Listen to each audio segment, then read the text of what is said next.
No tenía pensado ir ese día. No preparé maleta ni llevé flores.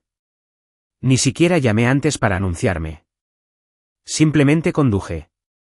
Sin música, sin aire acondicionado, solo el sonido de la carretera y una pregunta en el estómago que ya no podía ignorar. Había dejado a Mira con ellos 2 noches antes porque Sabrina dijo que necesitaba un descanso. Y lo entendí. Ser padre no es fácil, sobre todo cuando lo haces medio solo, incluso cuando el otro padre técnicamente sigue ahí. Pero esa mañana me desperté con una opresión en el pecho. No fue exactamente pánico. Ni exactamente rabia. Simplemente, algo andaba mal.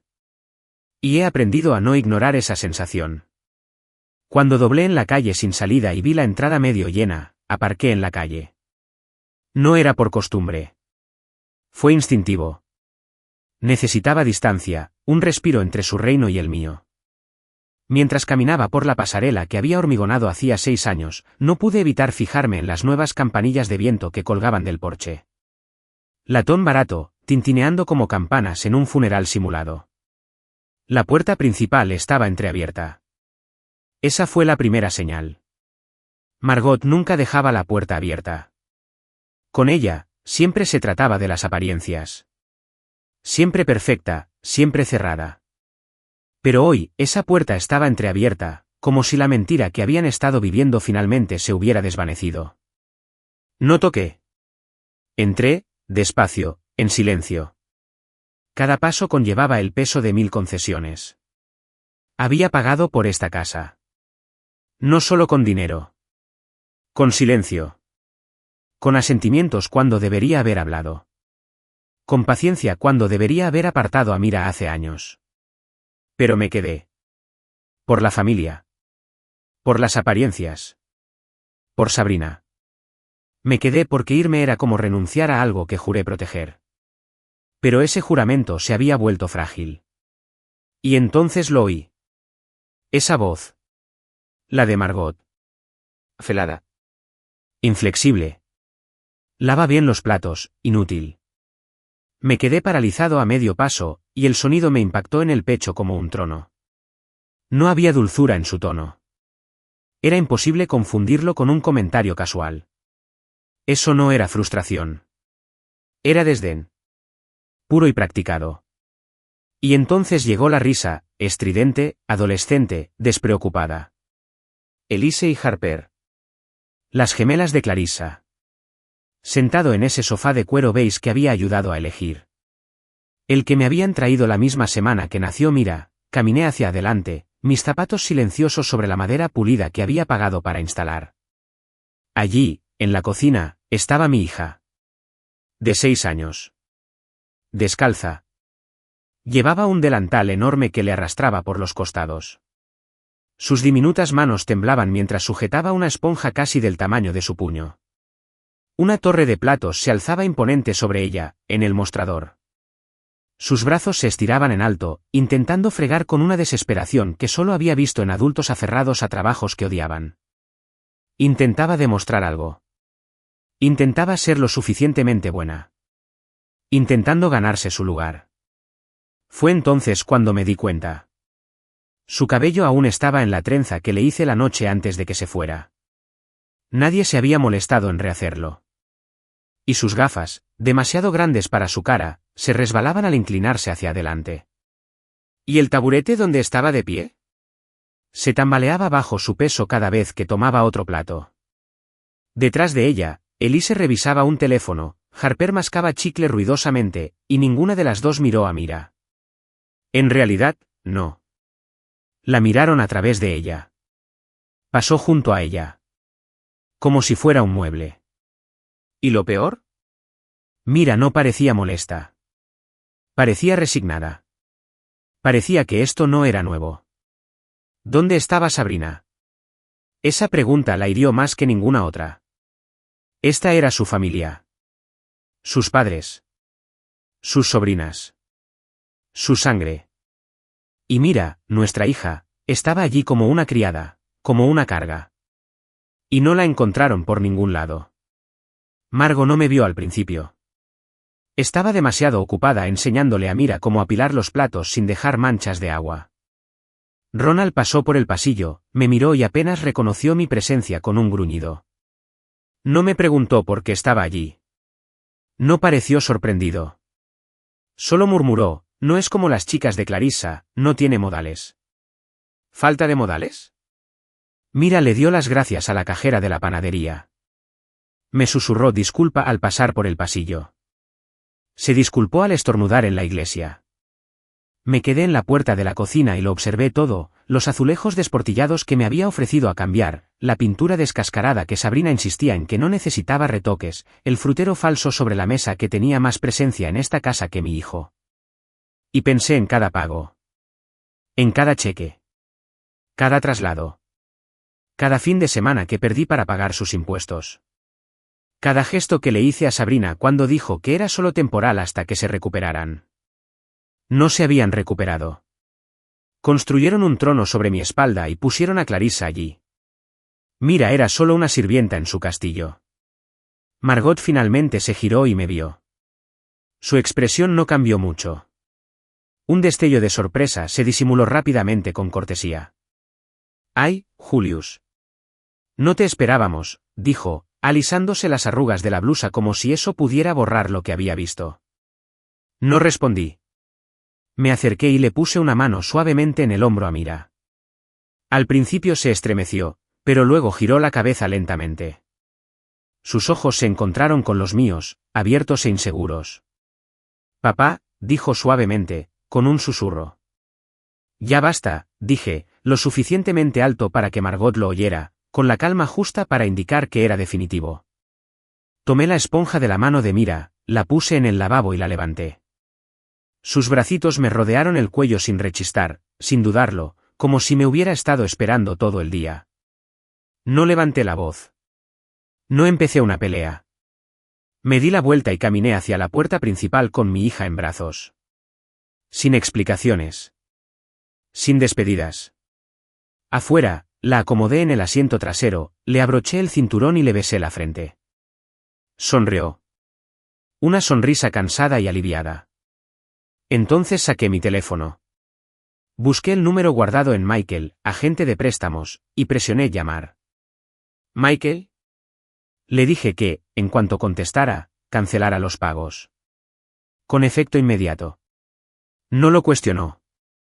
Simplemente dijo que lo entendía. Y al alejarme de esa casa, la que yo pagué, la que albergaba todo lo que odiaba, comprendí algo con total claridad. No solo no merecían mi dinero. No eran dignos de mi hijo. Regresamos al día siguiente. No porque yo quisiera. No porque Mira lo necesitara. Sino porque Sabrina me envió un mensaje diciendo que estaría allí, y Mira me preguntó si podía ver a su madre, solo un ratito. Su voz era vacilante, un poco suave, como si estuviera pidiendo demasiado. En esa clase de niña se estaba convirtiendo en esa casa, cuidadosa, arrepentida, con 6 años y ya dominando el arte de encogerse. Conduje hasta allí después de comer, agarrando el volante con más fuerza de la que debía. Mira iba atrás, tarareando algo que no pude identificar. El tipo de zumbido que usa un niño para llenar el silencio cuando sabe que el corazón de sus padres resuena con sus pensamientos. Cuando llegamos, miró hacia la casa y luego a mí, interpretando mi expresión como siempre. Demasiado perspicaz. Demasiado acostumbrada a observar a los adultos en busca de señales. «Papi, saludo a todos», preguntó. «Saluda a quien te trata bien», dije. Ella asintió, se desabrochó el cinturón de seguridad y salió del coche como si se estuviera metiendo en un lío. Dentro, el aire olía a pulimento cítrico y café quemado. Margot estaba sentada en su silla de siempre junto a la ventana de la cocina, con las piernas cruzadas, bebiendo de su juego de té de porcelana favorito, ese con bordes dorados y florecitas azules que, según ella, eran demasiado delicadas para el uso diario. En el mostrador, junto a ella, había 3 vasos.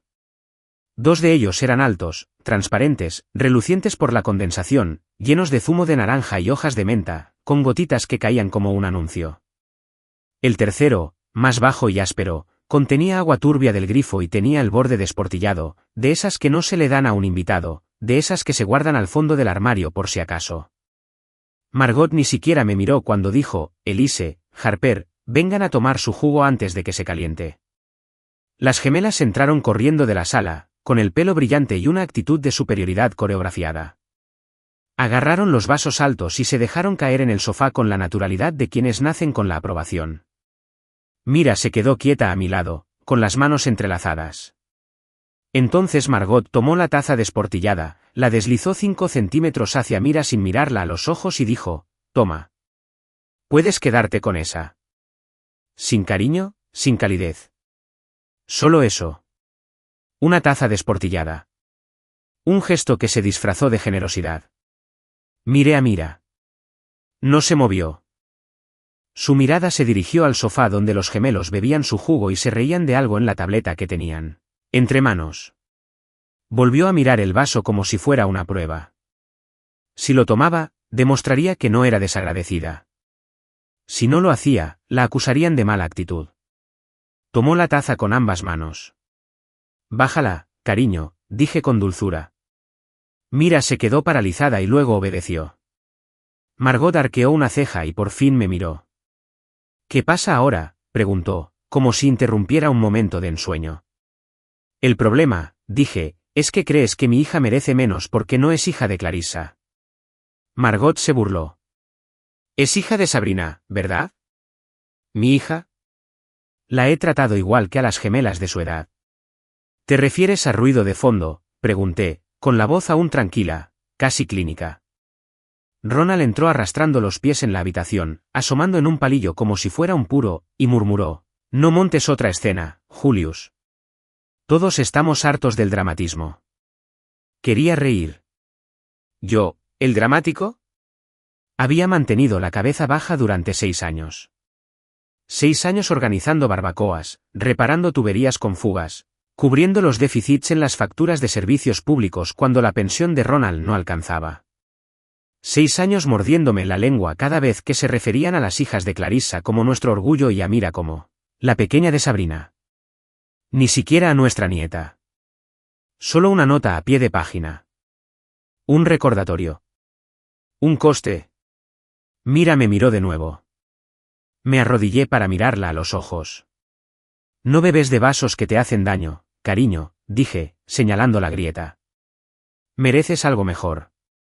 Parpadeó, confundida al principio, pero luego una comprensión silenciosa se apoderó de su mirada. No asintió. Simplemente me tomó la mano. Y entonces hice la llamada.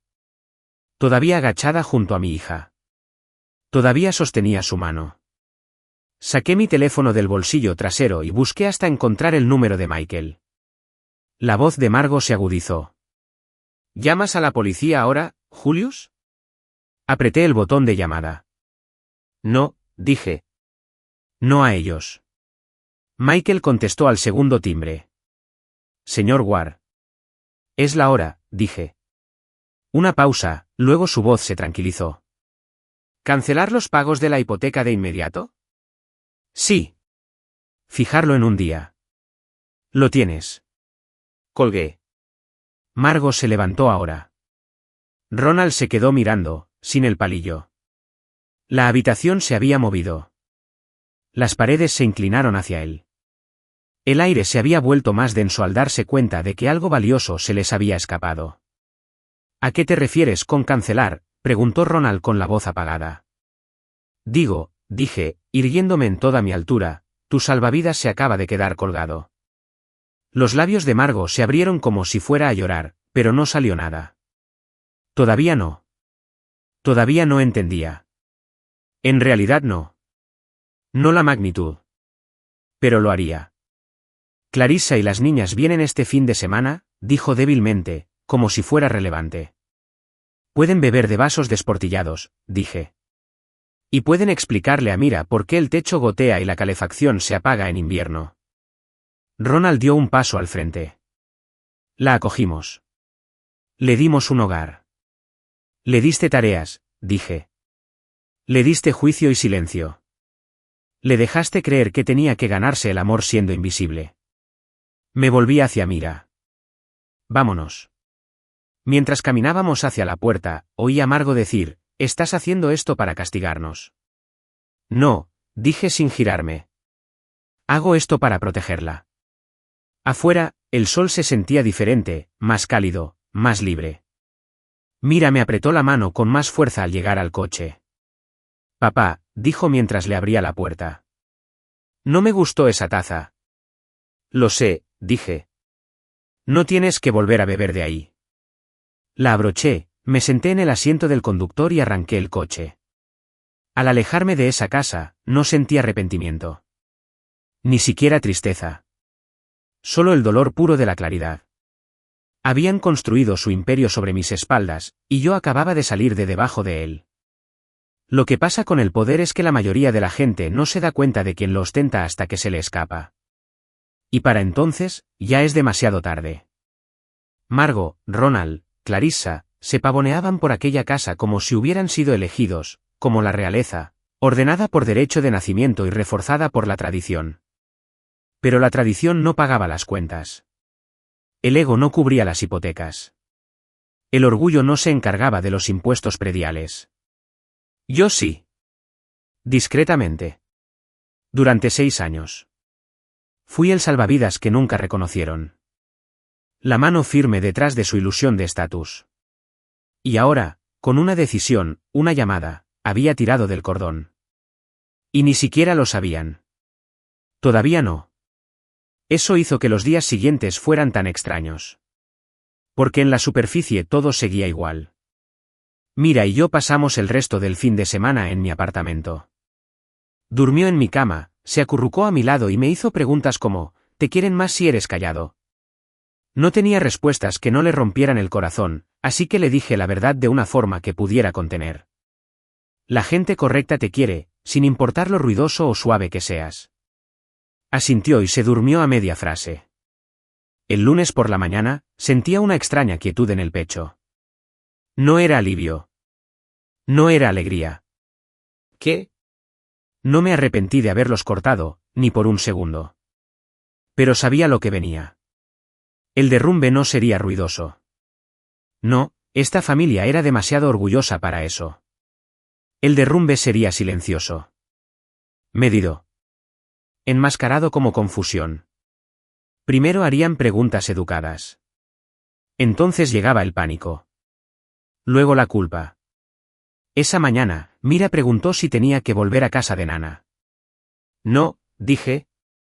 Ya no, y algo en sus hombros se desplomó como si hubiera estado cargando piedras durante años.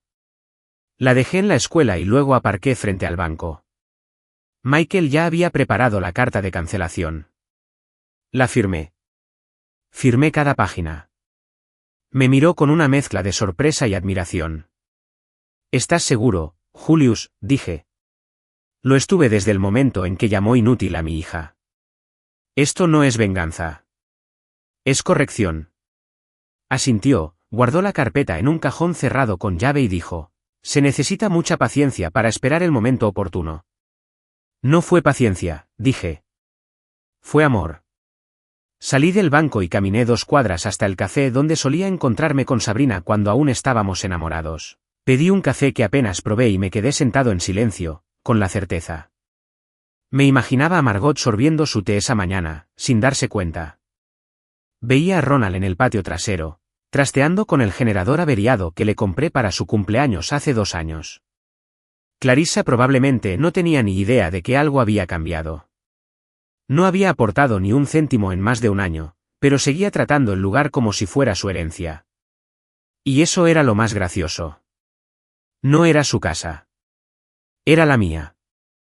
Tras la jubilación anticipada de Ronald y el colapso de la pequeña startup de Clarissa, bajo su propia exagerada brillantez, no tenían a quién recurrir. Necesitaban a alguien que se hiciera cargo de los pagos. Sabrina pidió, suplicó, dijo que era temporal, solo hasta que la situación se estabilizara. Acepté, porque creía en la familia, porque Mira todavía jugaba con Harper y Elise por aquel entonces, porque aún no lo sabía. Así que pagué el gravamen, transferí la escritura a mi nombre con sus firmas entre la culpa y la desesperación. Nunca leyeron la letra pequeña, nunca hicieron preguntas. Simplemente se sintieron aliviados de que alguien más llevara la carga. Y ahora, estaban a punto de volver a sentirlo todo. Solo que esta vez, no estaba debajo de ellos. Esa tarde, recogí a Mira del colegio temprano, La llevé a tomar un helado y le dejé elegir 2 ingredientes. Eligió ositos de goma y fresas y lo revolvió todo antes de que saliéramos de la tienda. Y por primera vez en semanas, se rió sin mirar atrás. Margo no. Ninguna regla susurrada entre sonrisas forzadas. Solo alegría, pegajosa, plena y sonora. Más tarde esa noche, Sabrina llamó. No contesté. No hacía falta, porque si no sabía ya lo que pasaba, pronto lo sabría. Probablemente estaba en el trabajo cuando Margo la llamó presa del pánico. O quizás Clarissa llamó primero, fingiendo que era solo un fallo bancario. Pero no hubo fallos. No hubo errores administrativos. Sin fallos del sistema. Solo estaba yo, finalmente eligiendo el silencio no como rendición, sino como fuerza. En casa, Mira se acurrucó en el sofá con su manta y preguntó si podíamos ver su película favorita por tercera vez esa semana. Dije que sí. No porque me importara, sino porque me importaba ella. A mitad de la película, se quedó dormida en mis brazos, y yo me quedé allí sentado, con los créditos rodando tras su respiración, pensando en cómo habíamos llegado hasta aquí. Cuántas oportunidades les di para que eligieran el amor por encima de la jerarquía. Cuántas veces dejé pasar las cosas por el bien de la paz. Pero la paz construida sobre el miedo no es paz. Es una actuación. Y Mira había estado actuando toda su vida en esa casa, actuando con obediencia, actuando con gratitud, actuando con resiliencia. Ese espectáculo había terminado. El miércoles, empezó la llamada. Primero, una llamada perdida de un número desconocido. Luego, un mensaje de voz de Ronald. Rígido y recortado. Creo que te equivocaste. Llámame. No lo hice. En cambio, archivé las copias de la documentación del cierre del préstamo y las guardé bajo llave en el cajón de mi escritorio. Esa casa estaría en ejecución hipotecaria la semana siguiente. Se pelearían. Quizás juntarían su dinero. Quizás Clarissa volvería a llamar a su ex para pedirle ayuda. O tal vez simplemente dejarían de pagar. En cualquier caso, ya no era mi problema. Yo no era su red de seguridad. Yo no era su banco invisible. Era el padre de Mira.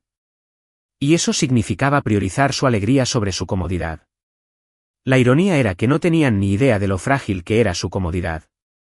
Porque no se basaba en un legado ni en la riqueza heredada.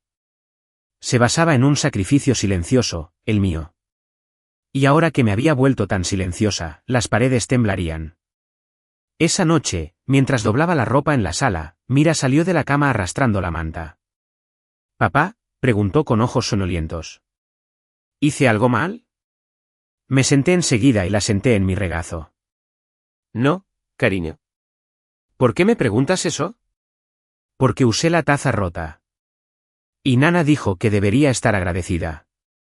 Me dolía el pecho. No de ira. Con dolor, por lo que ya había asimilado, por lo que le habían enseñado a aceptar como normal. La miré a los ojos. No hiciste nada malo, Mira. Lo hicieron. Me miró como si intentara creerlo. Como si la verdad le resultara demasiado grande para caber en su interior.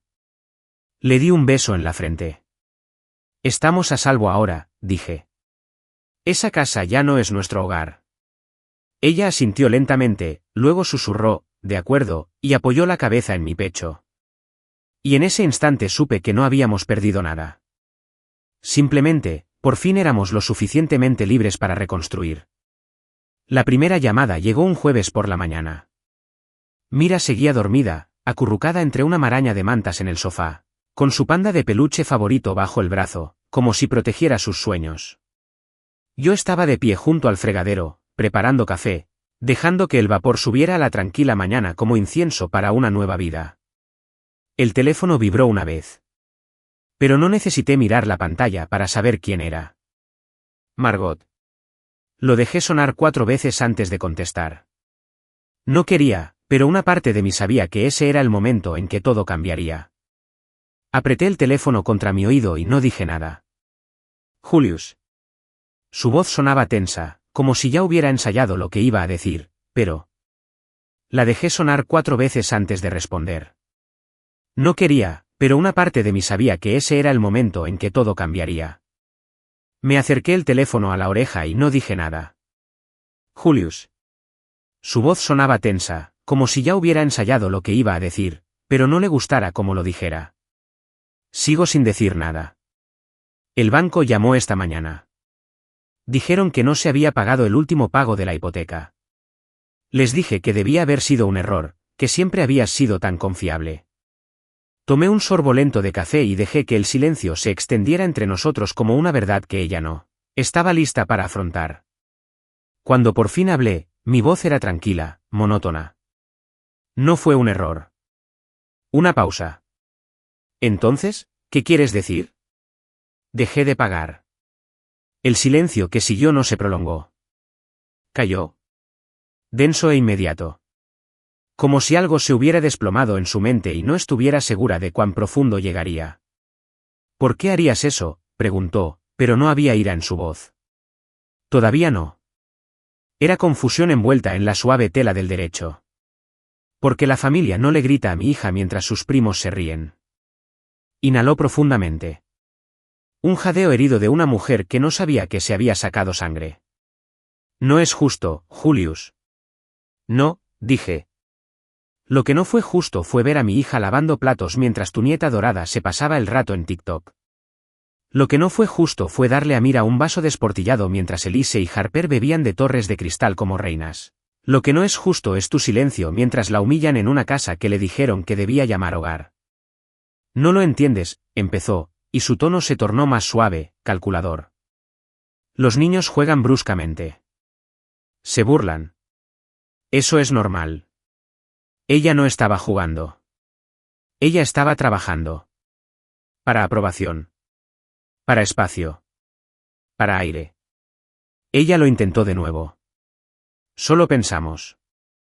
Hiciste todo eso por amor. Por la familia. Y fue entonces cuando me di cuenta de la profundidad de su delirio. No solo ignorancia. Pero una ceguera voluntaria que se había arraigado en sus huesos. Lo hice por Mira, dije. Pero el amor no significa financiar tu fantasía mientras a mi hija la tratan como a una criada. Julio, dijo, y ahora le temblaba la voz. La primera grieta en su castillo. Por favor, no sabíamos que te sentías así. Hablemos. No, dije. Esta vez no. La oí respirar hondo, probablemente para girar, para lanzarse a la manipulación con gaslighting que ya me había funcionado antes. Pero no esperé. Terminé la llamada, colgué antes de que pudiera retorcer el cuchillo y llamarlo amabilidad. Me quedé allí en la cocina con el hilo aún caliente en la mano y el sol empezando a filtrarse por las persianas. Volvía a reinar el silencio. No era apacible, pero sí sereno. Como si la verdad finalmente hubiera llegado donde debía. Miré a Mira, aún dormida, con el rostro suave y seguro. No tenía ni idea de qué haría Margo a continuación, a quién llamaría, qué mentira contaría, qué narrativa intentaría rescatar. Pero una cosa sí sabía, no participaría. Ese mismo día, más tarde, recibí un correo electrónico del banco. Confirmación de que se había iniciado el proceso de ejecución hipotecaria. Leí el aviso 2 veces, no porque lo dudara, sino porque quería sentir cada palabra. Todas las consecuencias de las que una vez los había protegido ahora estaban ordenadas en párrafos precisos. Este fue el ajuste de cuentas. Ni un grito. Ni una bofetada.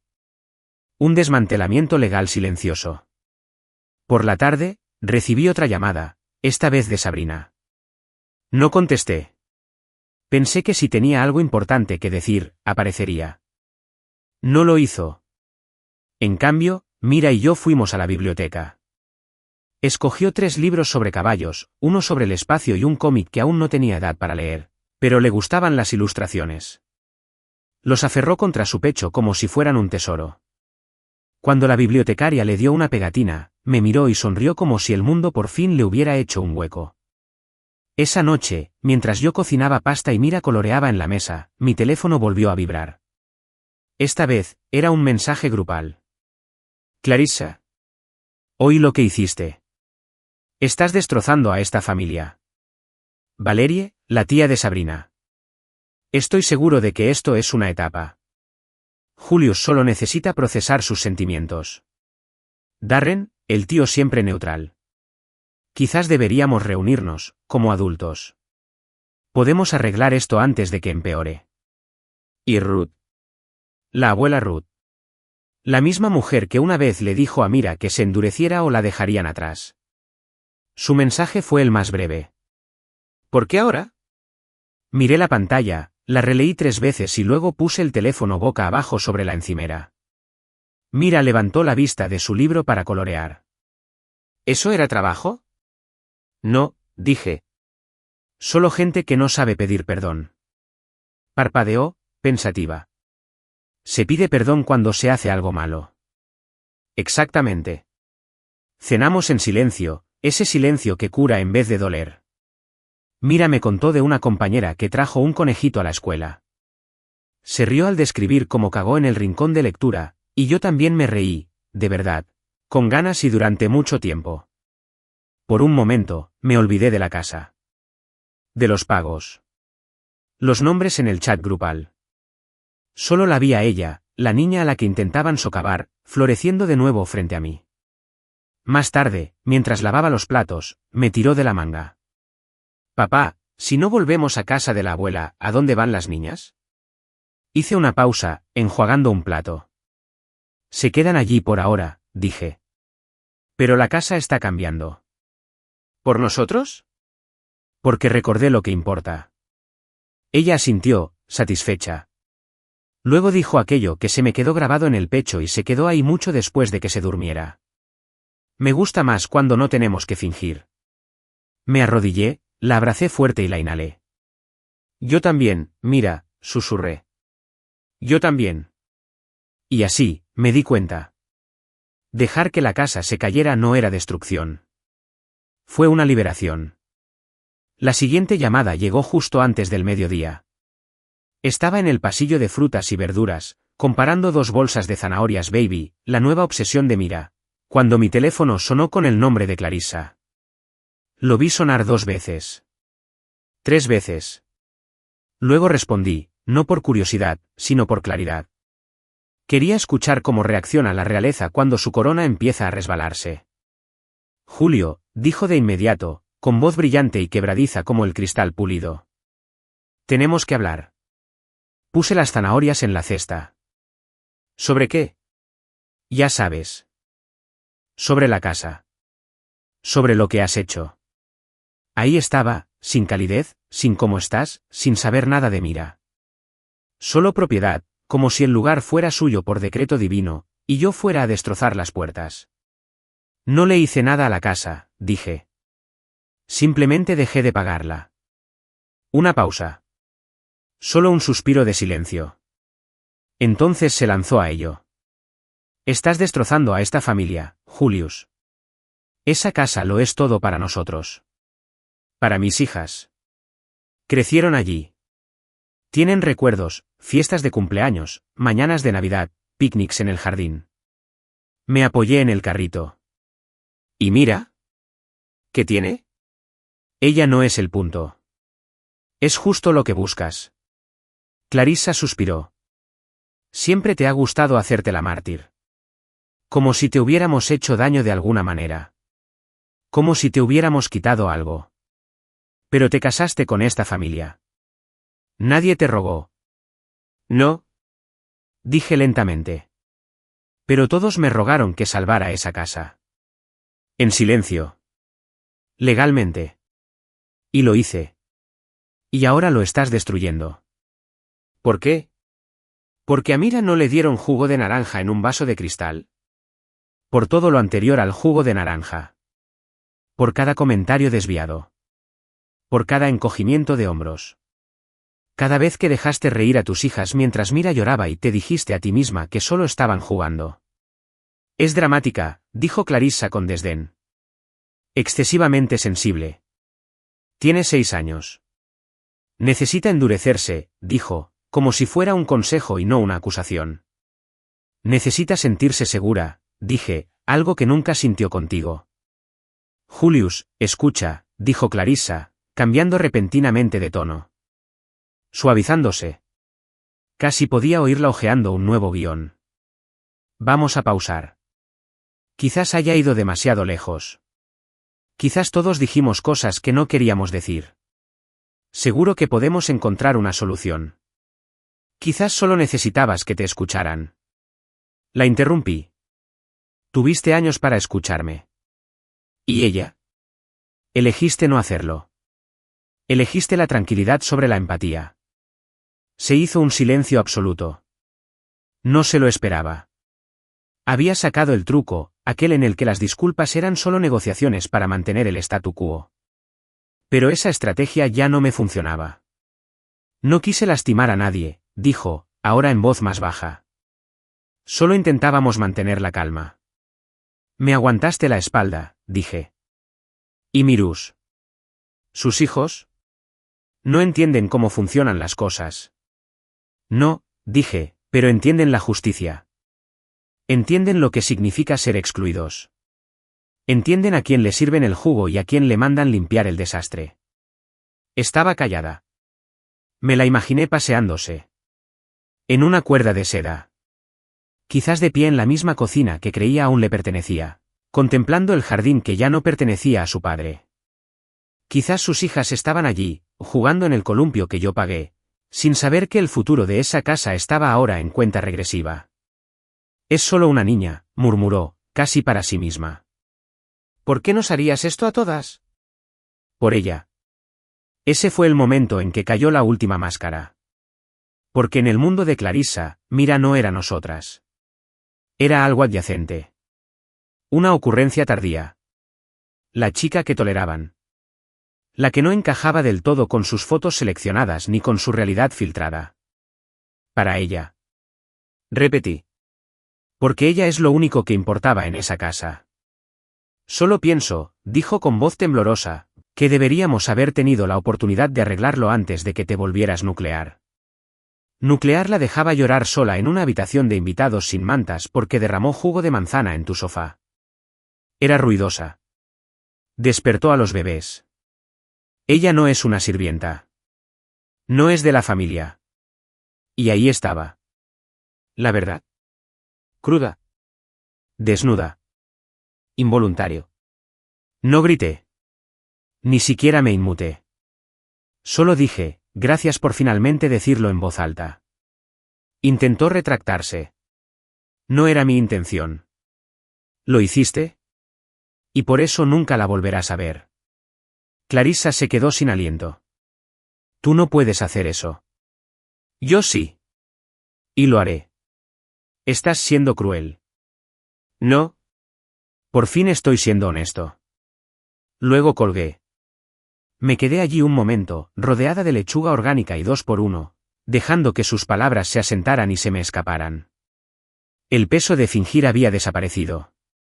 Ya no necesitaba reconciliarme con quienes habían hecho una guerra por sutiles desaires. Pasé por caja. El cajero me preguntó si quería una tarjeta de recompensas. Me negué.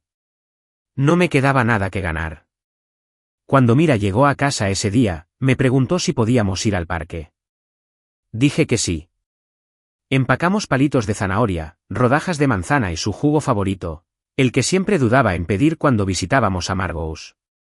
En el parque, trepó más alto en el trepador que nunca la había visto. Ella saludó desde arriba. Mira, papá. Gritó. Te veo, grité. Y lo hice. No solo su cuerpo en los barrotes, sino su espíritu, libre de cargas, íntegro, resplandeciente. Nos quedamos hasta que el sol se puso y el cielo se tiñó de púrpura. Esa noche, se cepilló los dientes sin que se lo pidiera. Se puso un pijama de estrellas y se metió en la cama tarareando una canción que no reconocí. Mientras la arropaba, me dijo, Elise me dijo que tengo suerte de que me quieras. Me detuve, sorprendido. Ella dijo eso. Sí. Pero también dijo que no pertenezco. Que su madre lo dice. Me senté a su lado. ¿Le crees? No, dijo sin dudar. Porque la pertenencia no es algo que te regalan. Es algo que llevas dentro. Sonreí. Exactamente. Ella me miró. Y yo pertenezco a ti. Siempre lo has hecho. Mientras se quedaba dormida, me di cuenta de que Clarissa tenía razón en una cosa. Este fue un punto de inflexión. La corona que llevaba no solo se estaba resbalando. Se había roto. Y no estaba recogiendo los pedazos. No sé qué me hizo pasar otra vez por esa casa. Quizás la curiosidad. Quizás un cierre. Quizás quería ver el momento en que su ilusión empezaba a resquebrajarse.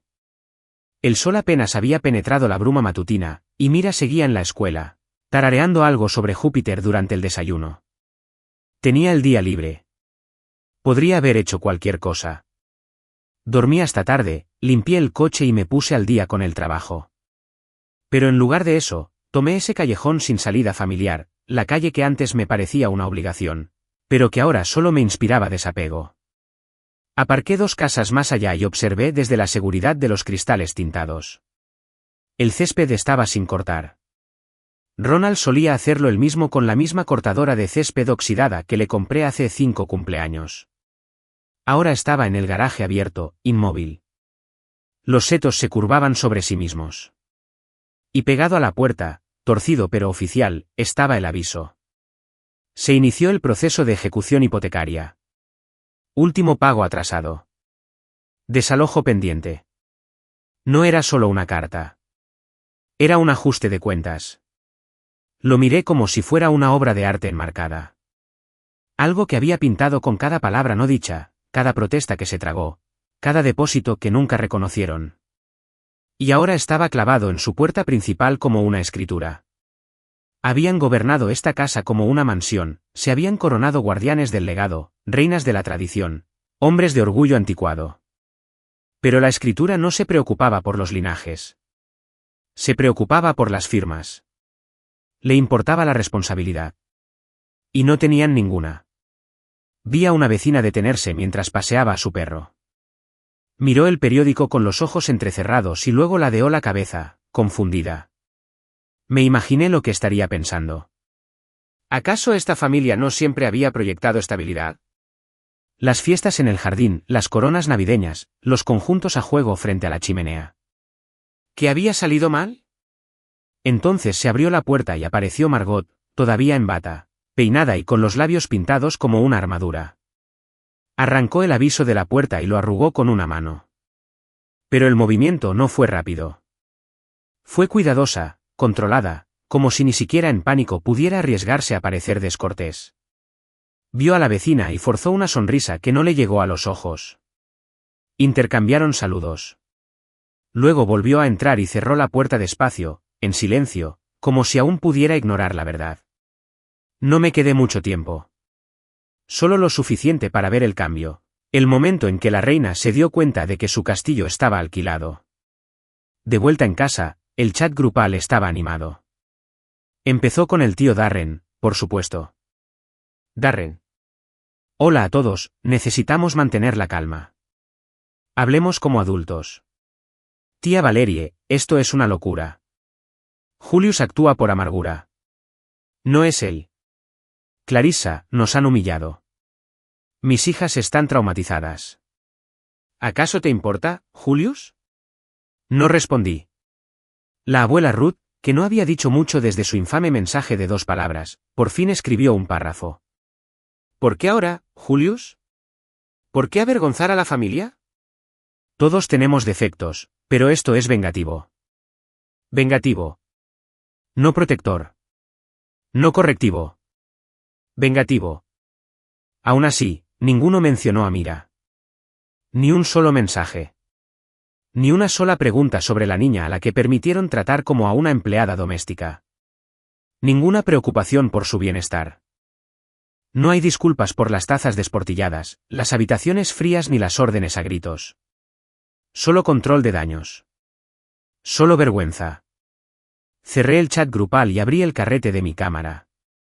Hojeé fotos de Mira bailando en calcetines en nuestra pequeña pista de madera, con la cara cubierta de harina de la última tanda de galletas que hicimos. Sonriendo con un helado en nuestro balcón. Ella coloreó el sol con 5 crayones diferentes porque un solo tono no le bastaba. Estaba bien. Más que bien. Ella era libre.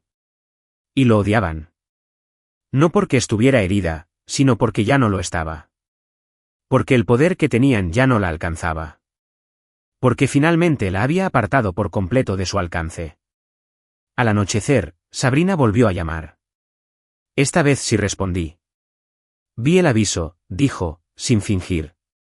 Me imaginé que lo habías hecho. ¿De verdad haces esto? Ya lo hice. Se quedó callada un momento. Luego, los castigas por no ser quienes querías que fueran. Estoy protegiendo a Mira de quienes son. Las hijas de Clarissa están molestas. No entienden. Mira lo entiende. Tiene 6 años y entiende perfectamente lo que significa ser marginada en una casa que se suponía que también era suya. Extraña a sus primos. Extraña la amabilidad. Hay una diferencia. Sabrina suspiró. ¿Sabes cómo te hace ver esto? No me importa. Dicen que eres inestable. Que esto era cuestión de ego. Que nunca fuiste realmente parte de la familia. Por fin entendieron esa parte. No grité.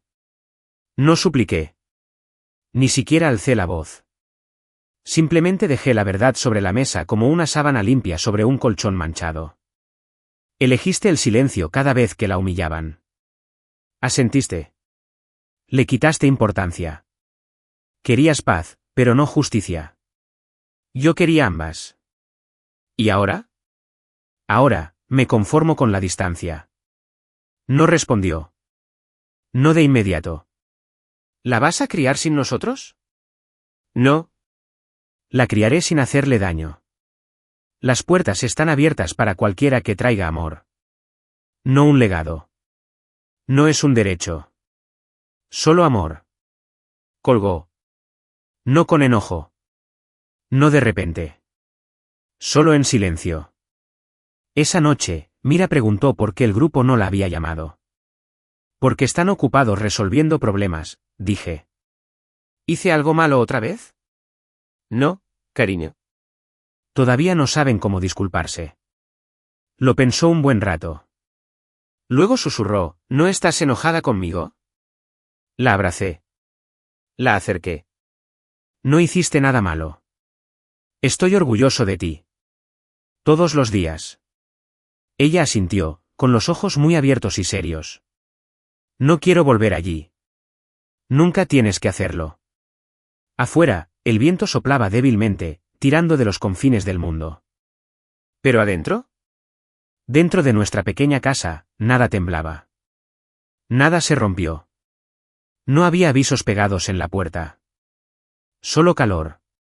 Solo aliento. Solo verdad.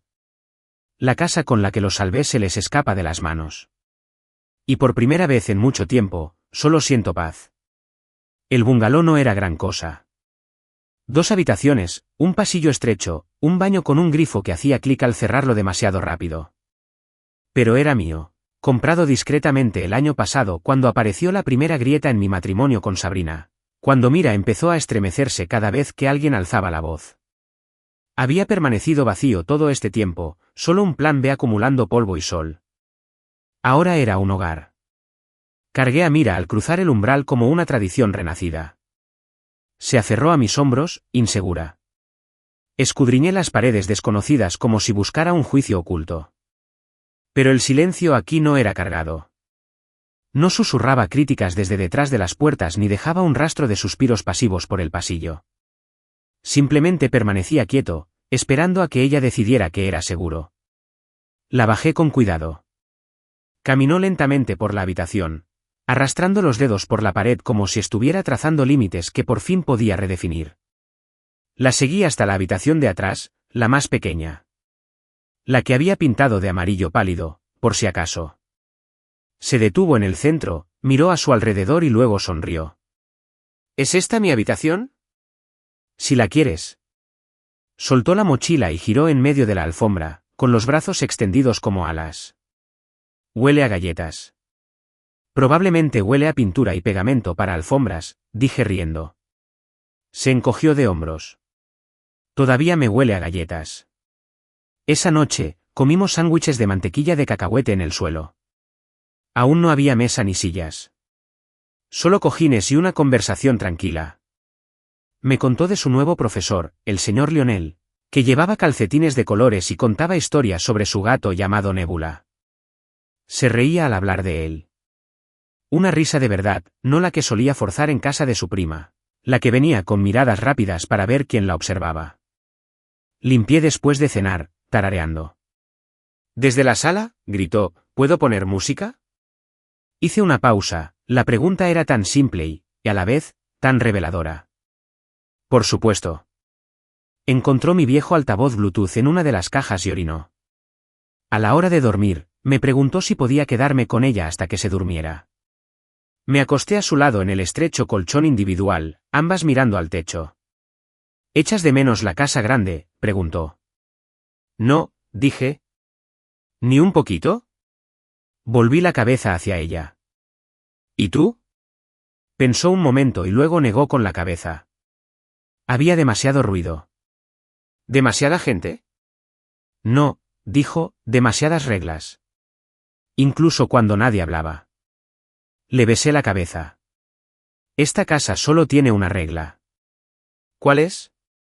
Puedes ser feliz aquí. Ella sonrió y cerró los ojos. Cuando se durmió, me senté en la cocina y lloré. No muy fuerte. No roto.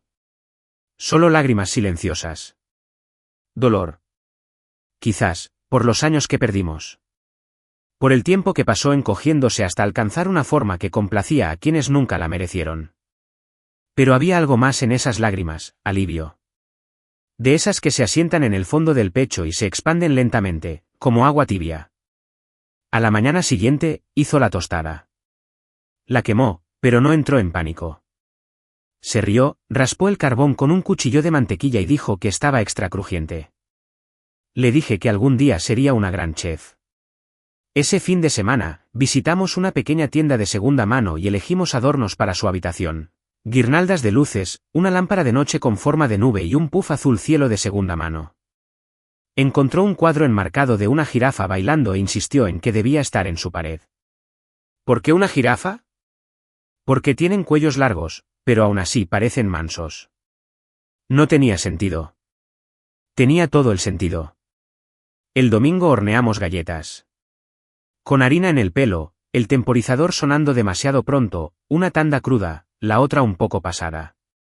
A Mira no le importó. Bailó por la cocina con las mejillas manchadas de chocolate y dijo, «Papá, este lugar no se siente como andar con pies de plomo». Me detuve a medio paso, con el corazón encogido al oír sus palabras. «¿Qué quieres decir, cariño?» Me miró con ojos claros y voz suave. No creo que si digo algo incorrecto me vaya a mirar. ¿Qué mirada? Esa en la que la gente sonríe con la boca, pero no con los ojos. Me agaché y le sujeté las mejillas entre las manos. Aquí nunca tienes que preocuparte por eso. Aunque queme la tostada, sobre todo si la quemas tú. Ella rió y me abrazó tan fuerte que rompió algo dentro de mí que ni siquiera me había dado cuenta de que seguía sellado. Ya no teníamos una casa grande. Ni escaleras pulidas, ni césped cuidado. Solo 2 habitaciones, una despensa a medias y paredes cubiertas de dibujos, pegatinas y huellas dactilares. Pero cada centímetro respiraba como un hogar. Uno de verdad. Una Mira no tuvo que ganarse su lugar. Preguntó si podíamos establecer las reglas de la casa más tarde esa noche. Las escribimos en una cartulina y la pegamos en el refrigerador. Reglas de la casa. 1. Baila si la música es buena. 2. Llora si lo necesitas. 3. Ríete aunque nadie más lo haga. 4. Di lo que quieres decir. 5. Quema la tostada. Ese último era suyo. Los leímos en voz alta todas las noches esa semana. Cuando Sabrina me envió un mensaje pidiéndome una conversación tranquila, no le respondí. Cuando Clarissa envió un mensaje largo detallando lo confundidas y asustadas que estaban las chicas, lo borré. Ninguna preguntó cómo estaba Mira. Ni una sola vez. Y no iba a desperdiciar aliento explicando su alegría a quienes una vez confundieron su silencio con obediencia. Ese viernes, Mira trajo a casa un dibujo de la escuela. Era la imagen de una casa. No la grande. No la de columnas y encimeras de granito. Solo una pequeña casa amarilla con el techo torcido y una puerta abierta de par en par. Delante, una chica con coletas cogía de la mano a un hombre con camisa azul. Sobre ellos, una sola palabra escrita con crayón morado en negrita: hogar. Me lo entregó tímidamente. Para tu habitación, dijo. Lo enmarqué esa misma noche. Y en ese momento, comprendí algo más profundo que todos los trámites legales. La venganza silenciosa y la distancia justificada que había creado entre nosotros y ellos. No solo había comprado una casa. Había recuperado a una hija. No fui. Podría haberlo hecho. Podría haberme quedado al fondo de la sala con una chaqueta limpia y haber visto todo lo que sucedía como un hombre que presencia una demolición controlada. Pero ya había visto suficiente de esa casa para toda la vida. Así que me quedé en casa. Dejé a Mira en la escuela, tomé el camino más largo de vuelta por el pueblo, me compré un café que no necesitaba y me senté en el parque frente al juzgado. La brisa era ligera y fresca en la cara. Miré la hora. Eran las 10:58, 2 minutos antes del inicio de la subasta. Me imaginé la sala. Luces fluorescentes, alfombra barata, filas de sillas de plástico. Un funcionario del tribunal al frente, leyendo un guión. Margot estaba sentada cerca del pasillo, aferrada a una carpeta llena de documentos sin sentido. Ronald a su lado, con la cara roja y en silencio, intentando que no pareciera que las paredes se cerraban sobre ella. Y Clarissa, por supuesto. Clarissa habría llegado tarde, pero haciendo mucho ruido, probablemente con tacones que resonaban como si fueran signos de puntuación en un hilo. No entenderían cómo pudo pasar esto. La verdad es que no. Aunque les dije. Aunque les advertí. Porque la gente así nunca cree que el suelo se derrumbará hasta que ya ha tocado fondo, e incluso entonces, culpan al suelo por ser débil. El comprador era un hombre llamado señor Howlett. Lo había buscado una semana antes, no por preocupación, sino por curiosidad. Era promotor inmobiliario. De mediana edad. Pragmático. No era el tipo de hombre al que le importaran el legado, los recuerdos ni las velas de cumpleaños que alguna vez se encendieron en la sala. Solo veía metros cuadrados, valor de mercado y posibles reventas. Para él, la casa era una estructura para paredes y techo, que pronto sería destripada y revestida con cuarzo y azulejos de moda para el nuevo comienzo de alguien. Y eso, de alguna manera, le parecía justicia. Me quedé mirando la taza de café en mis manos y pensé en Mira. Como solía sentarse en el porche de esa casa con las piernas pegadas al pecho, viendo jugar a las otras niñas, esperando a que alguien la llamara. ¿Cuántas veces había oído, ahora no, ya te tocó, o ve a ayudar a la abuela? Solía pensar que lo olvidaría. Quería que lo olvidara. Pero los niños no olvidan lo que los hace sentir pequeños. ¿Lo llevan? Lo entierran. Construyen a su alrededor. ¿Y ahora? Ahora se estaba reconstruyendo con luz. Volví a mirar mi teléfono. 11:12 de la mañana. Ya estaba hecho. Para cuando salieron de la sala de subastas, la casa ya no les pertenecía, ni siquiera de nombre. Las paredes que veneraban eran de alguien más y debían repintarlas. La cocina que Margot gobernaba con puño de porcelana sería desmantelada y renovada. La sala de estar, que resonaba con las sesiones de fotos seleccionadas por Clarissa y los pesados silencios de Ronald, se vaciaría, etapa a etapa, recuerdo a recuerdo, hasta que no quedara rastro alguno de su reino. ¿Y yo? Nunca me había sentido más libre. Recogí a Mira del colegio esa tarde y corrió hacia mí como siempre. A toda velocidad, sin dudarlo, sin buscar a alguien más importante en el aparcamiento. Llevaba una corona de cartón que había hecho en clase de arte. Desordenado, torcido, hermoso. Para ti, dijo. Me agaché. Para mí. Sí. Ahora te ganas una corona. ¿Qué hice para ganármelo? Salvaste el castillo, dijo simplemente, y luego se dirigió al coche, tarareando. Y casi lo pierdo ahí mismo, en la fila de recogidas. En casa, nos preparé sándwiches de queso a la plancha mientras ella bailaba en la cocina. A mitad de la cena, mi teléfono volvió a vibrar. Casi no lo revisé, pero algo me dijo que lo hiciera. Era un mensaje de voz de Clarissa. Le di al play y me apoyé en el mostrador, con los brazos cruzados. Su voz temblaba, no de tristeza, sino de rabia mezclada con incredulidad. ¿De verdad lo lograste? Dejaste ir ese lugar. Así, sin más. Vendida a un contratista que ni siquiera sabe lo que significaba esa casa para nosotros. Lo destrozaste todo. Mis hijas están llorando. Margo no ha hablado en todo el día. A Ronald se le disparó la presión. ¿Has destrozado a esta familia, y por qué? ¿Por tu ego? ¿Por qué no nos inclinamos lo suficiente ante ti? No eres un héroe, Julius. Eres una bola de demolición. Borré el mensaje antes de que terminara. Porque Mira acababa de entrar con una bandeja de galletas que fingió hornear. Porque la corona que me había hecho me quedaba como una broma secreta. Porque no necesitaba escuchar a quienes confundían la crueldad con la tradición y el silencio con el respeto. Pero Clarissa no se equivocaba. Había derribado algo. Pero no era una familia. Era un mito. Esa noche, mientras Mira se cepillaba los dientes, me preguntó qué pasaría con la casa ahora. Alguien más vivirá allí, le dije. ¿Serán amables? Espero que sí. ¿Lo arreglarán? Quizás. O quizás lo derriben y construyan algo nuevo. Se enjuagó la boca, pensativa. A veces es mejor empezar de nuevo. Le besé la frente. Eres más lista que yo. Lo sé, dijo con una sonrisa, y luego corrió a la cama. Después de que se durmió, me senté en el sofá a oscuras. No por tristeza. Solo una reflexión. Mi teléfono vibró de nuevo. Esta vez era un mensaje. De la tía Valerie. Por favor, piensen en los niños. No entienden lo que está pasando. Podrías haberlo manejado con discreción. Pero yo lo hice con discreción. No grité. No había pronunciado discursos ni buscado venganza. Había tomado una decisión. Y luego otra. Luego otra. Una serie de decisiones deliberadas, no para herir, sino para sanar.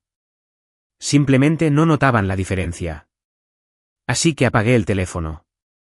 Y me quedé allí sentado, en la quietud de una casa que olía a queso derretido y jabón de manos de lavanda. Una casa donde nadie se inmutaba al oír pasos. Una casa con purpurina en la alfombra y un cuadro de una jirafa torcida en la pared. La subasta ya había terminado. La casa ya no era mía. Pero Mira. Mira lo era. Y nadie volvería a fijarse en su valor. No tardaron en empezar a inventar su propia versión de la historia. Lo vi suceder en tiempo real. Como ver nubarrones sobre un pueblo que aún creía que había salido el sol. Empezó con un mensaje de Margo, enviado un domingo por la mañana mientras Mira y yo armábamos una estantería en su habitación. Ella elegía el morado. Yo me encargaba de los tornillos y ella de las pegatinas.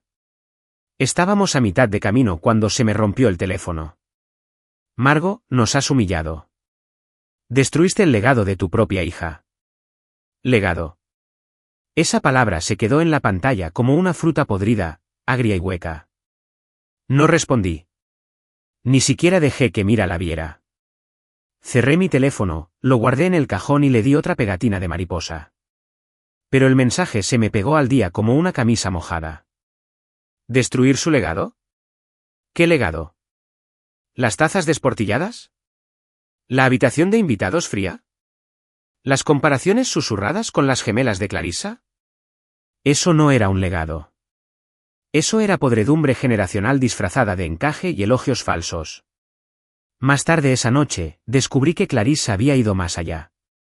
Había llamado a 2 vecinos, personas con las que no había hablado en meses, y les había dicho que era inestable, que había estado errática desde el divorcio, que siempre había resentido la cercanía de su familia y que usaba a Mira como palanca para vengarme de ellos.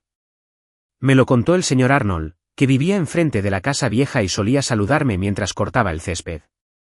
Me llamó para preguntarme si estaba bien, me dijo que Clarissa había ido al club de lectura de su esposa y lloró un poco mientras me contaba lo duro que había sido todo esto para sus hijas. Simplemente no lo entienden, había dicho. Siguen preguntando por qué el tío Julius nos odia ahora. Nunca mencionaron a Mira. Ni una sola vez. Ni su nombre. Ni sus sentimientos. Ni lo que había pasado. Se centraron en la narrativa como siempre, rodeados de violines imaginarios y los aplausos de personas demasiado distantes para ver la verdad. Las palabras de Clarissa se propagaron rápidamente, compartidas en reuniones de PDA, susurradas en los pasillos del supermercado, repetidas por personas que nunca se habían sentado con Mira durante una de sus pesadillas, que nunca la habían visto temblar mientras doblaba servilletas para las cenas de Margot. Les dijo que yo estaba amargada, que quería el control, que no soportaba ser excluida. Fue fascinante, de verdad, la rapidez con la que reescribieron la historia. Con qué precisión eliminaron su propia crueldad y pegaron mi supuesta inestabilidad como si fuera una nota al pie en el colapso de alguien. Y cuando eso no funcionó, intentaron con la culpa. Sabrina te envió un mensaje una noche tarde. Sabrina, Clarissa dice que la bloqueaste. Las chicas están confundidas. Todavía extrañan a Mira. ¿No puedes ser más persona? Me quedé mirando las palabras, su audacia. ¿Ser más persona? Ya lo había sido. Durante años. Me había tragado su condescendencia, sus indirectas sutiles, su bondad performativa que siempre venía acompañada de un toque de silencio. Había financiado su consuelo mientras mi hija aprendía a desaparecer a plena vista. Ya no era tan importante. Estaba siendo claro. Ese fin de semana, Mira y yo visitamos el parque que le encantaba, pero al que no había ido en casi un año. Mientras corría hacia el carrusel, me senté en un banco y revisé mi buzón de voz. Había otro mensaje, de la tía Valerie. Julius, cariño. Sé que ha habido tensión, pero somos familia. Estas cosas pasan. Todos estamos desconsolados. Quizás dijimos cosas que no queríamos decir. Quizás tú también. Pero es hora de reconstruir. Para los niños. Casi me río. ¿Los niños? Mira, no había recibido ni un solo mensaje. ¿Sin tarjeta? Sin llamada. Sin registro. Ninguna disculpa. Y aún así tuvieron el descaro de decir que se trataba de los niños. Borré el mensaje de voz y abrí la cámara. Mira se reía a carcajadas, dando vueltas, con los brazos extendidos y el viento en el pelo. Tomé una foto. Congelé esa alegría en píxeles. Prueba de que su historia no terminó donde esperaban. De vuelta en casa, encontré un sobre encajado en el marco de la puerta. Sin remitente, pero reconocí la letra. Margot. Dentro había una carta, escrita en cursiva, con bucles deliberados y palabras cuidadosamente seleccionadas. Calificó la ejecución hipotecaria de precipitada. Dijo que siempre había intentado enseñar disciplina y que esperaba que vieras más allá del ruido de los malentendidos infantiles. Ella escribió: ¿qué pensará Mira de ti dentro de 10 años cuando se dé cuenta de que destruiste el hogar donde creció su madre? No terminé la carta. Le prendí fuego en el fregadero y vi cómo se convertía en cenizas y humo. Eso es lo que pasa con la gente como ellos. Creen que controlar la narrativa es lo mismo que tener razón. Creen que el silencio es perdón y la proximidad es amor. Reescriben la historia con manos blandas y corazones duros. Pero Mira lo recuerda. Recuerda cada vez que le decían que limpiara después de una fiesta a la que no le permitían asistir. Recuerda que la dejaban fuera de las fotos familiares. Recuerda el dolor de la comparación, como las chicas de Clarissa siempre elegían primero, la mejor silla, la última palabra. Recuerda haber llorado una vez durante un partido y oír a Margot susurrar: es demasiado blanda. Han reescrito la historia para convertirme en la villana. Me pondré ese disfraz si eso protege a mi hija. Esa noche, mientras hacíamos palomitas en la estufa, Mira me preguntó si podíamos tener una noche de cine. Dije que sí. Eligió la película donde la niña derrota a un dragón con amabilidad e inteligencia. A mitad de la película, se volvió hacia mí y me dijo: me alegro de que ya no vivamos en esa casa tan grande. Tenía demasiadas sombras. La miré. Sí, cariño. ¿Lo hizo? Se apoyó en mi hombro. ¿Nos extrañan? Pensé en la carta de Margot, las mentiras de Clarissa, los mensajes de voz llenos de todo menos disculpas.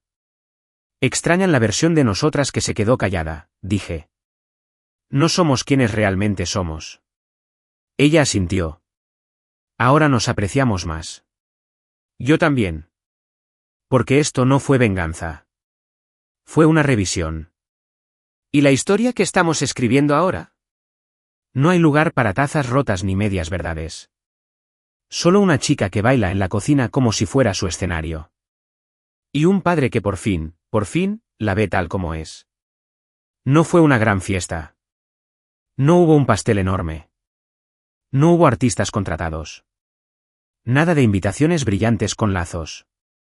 Solo 10 personas. 10 personas cuidadosamente seleccionadas.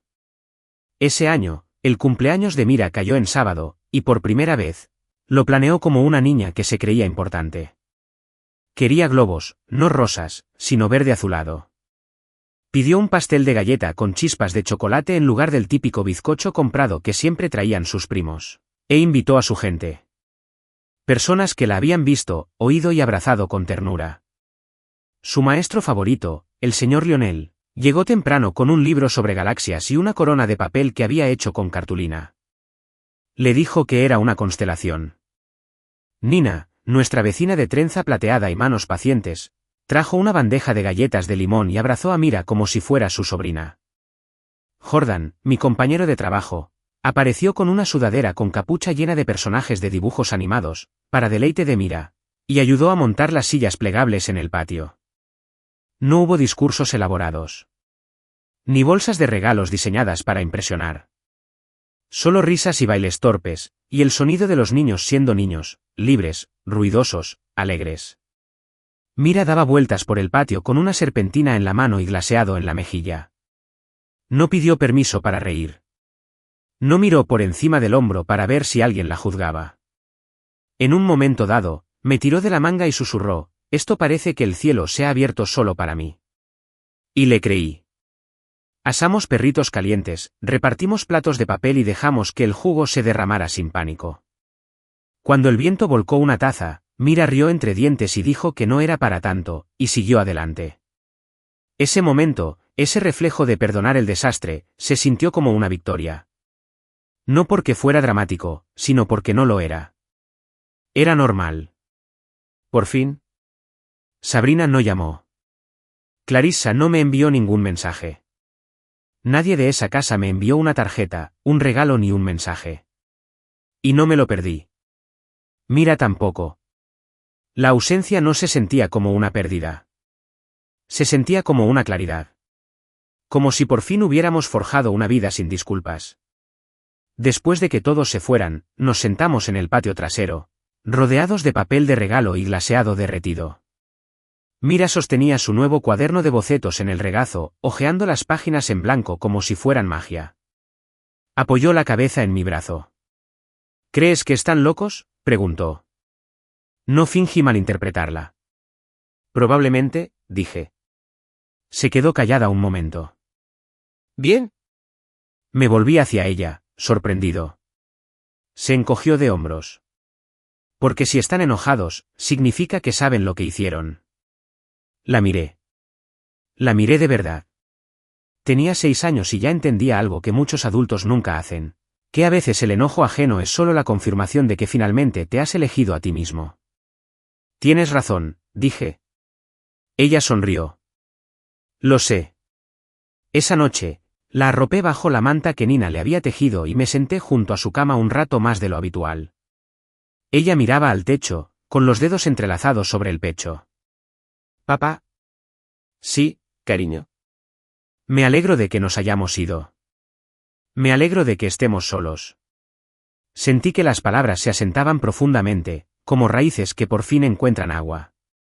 Sin fanfarrias. Solo la verdad. Yo también. Porque ya no se trataba de venganza. No se trataba de darle una lección a nadie ni de obligarlo a cambiar. No lo harían. No pudieron. Seguían inventando historias, diciéndoles a todos que yo exageraba, que era demasiado sensible, demasiado orgullosa, demasiado distante. Pero sus palabras ya no nos llegaban. Ahora estábamos en terreno diferente. Regresé a la cocina, donde el último globo se hundía contra el techo. Limpié en silencio, cada plato y cada migaja me recordaban que algo nuevo había echado raíces, algo sin pulir ni planificar, pero finalmente real. Y mientras limpiaba el mostrador, me di cuenta de a qué se debía todo esto. No solo cancelé pagos. Terminé un patrón. Detuve la lenta hemorragia de pequeñas crueldades disfrazadas de orden. Detuve la herencia del silencio. De tolerar la falta de respeto porque venía en forma de cenas familiares y sonrisas vacías. Elegí a Mira. Totalmente. Ferozmente. Sin concesiones. Y ella, la valiente, ingenua y tierna Mira, había florecido en esa decisión. Esa fue la mejor venganza. Ni una ejecución hipotecaria. Ni una casa vendida.